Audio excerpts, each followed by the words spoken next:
गुजरात में पहले चरण के लिए चुनाव प्रचार खत्म हो गया। प्रचार के आखिरी दिन बीजेपी ने पूरा जोर लगा दिया। अमित शाह, जेपी नड्डा, योगी आदित्यनाथ, स्मृति ईरानी ने ताबड़तोड़ रैलियां की। आणंद और गोधरा में योगी आदित्यनाथ गरजे। गुजरात में पहले चरण में 19 जिलों की 89 सीटों पर मतदान होगा, जिसके लिए 788 उम्मीदवार मैदान में हैं। पहले चरण में बीजेपी और कांग्रेस सभी 89 सीटों पर चुनाव लड़ रही है। आम आदमी पार्टी ने 88 सीटों पर अपने उम्मीदवार उतारे हैं। वहीं असदुद्दीन ओवैसी की पार्टी के 6 कैंडिडेट मैदान में हैं। दिल्ली में एमसीडी चुनावों के लिए प्रचार फुल स्पीड में है। दिल्ली के मुख्यमंत्री ने डोर टू डोर कैंपेन की शुरुआत की। चिराग दिल्ली इलाके में उन्होंने घर घर जाकर वोट मांगे। एक ढाबे पर बैठकर उन्होंने चाय भी पी। प्रचार के दौरान केजरीवाल ने बीजेपी पर जमकर निशाना साधा और कहा कि जेपी नड्डा 15 सालों का एक भी काम बता दे। सत्येंद्र जैन पर लगातार आ रहे वीडियो को लेकर भी केजरीवाल ने बीजेपी पर निशाना साधा। केजरीवाल ने ऐलान किया कि एमसीडी चुनाव जीतने पर आम आदमी पार्टी एक स्कीम लॉन्च करेगी, जिसका नाम होगा जनता चलाएगी एमसीडी। उधर दिल्ली कांग्रेस ने एमसीडी चुनाव के लिए दलित मैनिफेस्टो जारी किया। अगर 15 साल ये काम कर लेते तो इतने मुख्यमंत्री बुलाने की जरूरत नहीं पड़ती।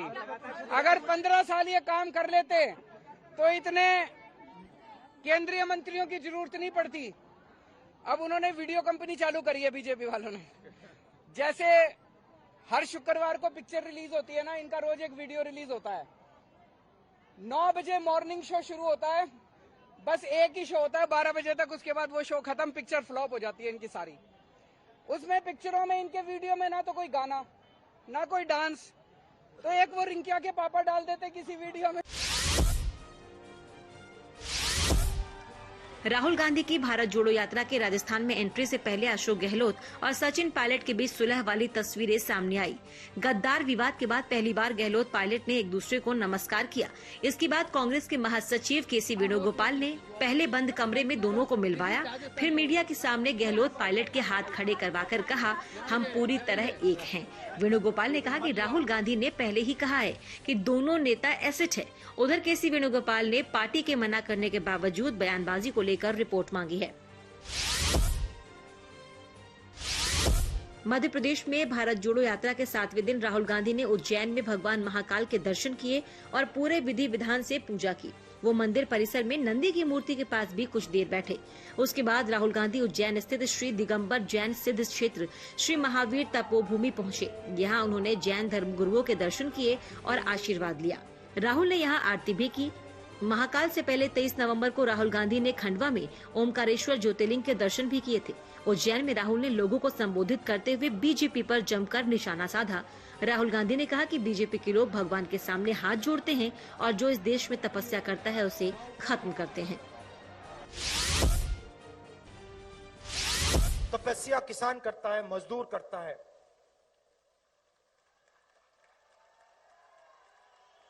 अब मेरा सवाल है, हिंदू धर्म कहता है कि तपस्वियों की पूजा होनी चाहिए, तो इस देश में तपस्वियों की पूजा क्यों नहीं हो रही है? जो तपस्या कर रहा है उसको इस देश की सरकार कुछ नहीं देती।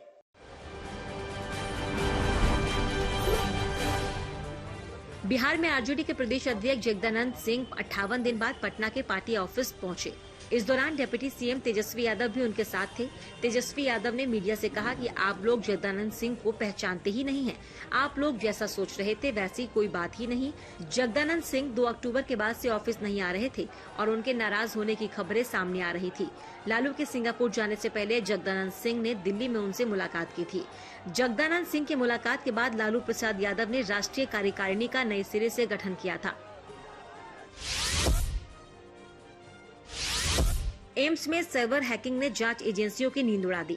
सूत्रों के मुताबिक एम्स के सर्वर की हैकिंग को लेकर गृह मंत्रालय में उच्च स्तरीय बैठक हुई, जिसमें आईबी के सीनियर अधिकारी, एम्स के अधिकारी समेत दिल्ली पुलिस के अधिकारी भी मौजूद थे। गौरतलब है कि पिछले 7 दिनों से एम्स का सर्वर ठप है। एम्स का सर्वर 23 नवंबर की सुबह 7 बजे बंद हुआ था।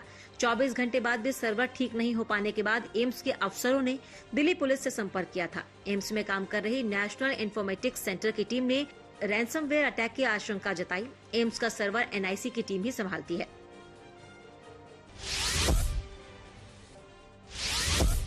1 दिसंबर को श्रद्धा केस के आरोपी आफताब का नार्को टेस्ट किया जाएगा। नार्को टेस्ट की तारीख को लेकर दिल्ली पुलिस की अर्जी पर अदालत ने मुहर लगा दी। इस बीच श्रद्धा केस में लगातार नए खुलासे हो रहे हैं। पुलिस सूत्रों के मुताबिक 3 या 4 मई को ही श्रद्धा ने आफताब से अलग होने का फैसला कर लिया था और इसी के चलते आफताब ने श्रद्धा की हत्या कर दी। खुलासा ये भी हुआ कि जब आफताब को पूछताछ के लिए मुंबई पुलिस ने बुलाया था, उस वक्त भी दिल्ली में उसके फ्रिज में श्रद्धा की लाश के टुकड़े रखे थे। उधर दिल्ली पुलिस के कमिश्नर ने उन पुलिसकर्मियों को पुरस्कार दिया है जो वैन पर हमले के वक्त आफताब की सुरक्षा में तैनात थे।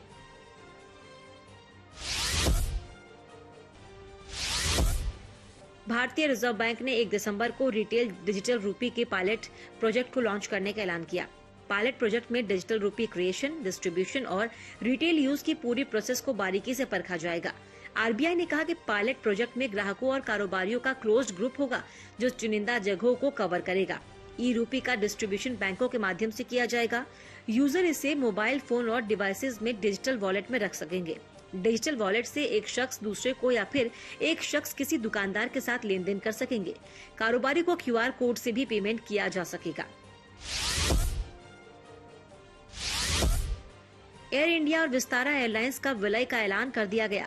नई फर्म में टाटा की 74.9% और सिंगापुर एयरलाइन की 25.1% हिस्सेदारी होगी। नई फर्म का नाम AAIPL होगा। दोनों कंपनियों ने कहा कि 2024 तक विलय की प्रक्रिया को पूरा करने का लक्ष्य रखा गया है। एयर इंडिया और विस्तारा के पास कुल 218 प्लेन हैं, जो 38 इंटरनेशनल और 52 डोमेस्टिक डेस्टिनेशन पर उड़ान भरते हैं। दरअसल टाटा सन्स और सिंगापुर एयरलाइंस लिमिटेड के बीच 51% और 49% की हिस्सेदारी से तैयार किया गया था विस्तारा। इसे 2013 में स्थापित किया गया था और ये मध्य पूर्व एशिया और यूरोप में इंटरनेशनल ऑपरेशंस के साथ भारत का फुल सर्विस कैरियर है।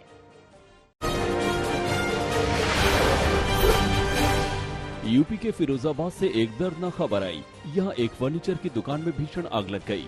ये आग इतनी जबरदस्त थी कि इसमें घिरकर 6 लोगों की जान चली गई और 3 लोग बुरी तरह झुलस गए। ये हादसा उस वक्त हुआ जब बगल की एक बैटरी की दुकान में आग लग गई। खबर के मुताबिक बैटरी और फर्नीचर की दुकानें 3 मंजिला हैं। फर्नीचर की दुकान की सबसे ऊपरी मंजिल पर दुकान मालिक का परिवार रहता है। वो परिवार इस आग में घिर गया। आग लगने की सूचना दमकल विभाग को दी गई। 5 दमकल की गाड़ियां मौके पर पहुंची। करीब 2.5 घंटे का रेस्क्यू ऑपरेशन चला। सीएम योगी ने हादसे पर दुख जताया है। आग से जिनकी मौत हुई उनके परिजनों को 2-2 लाख की मदद का ऐलान किया है।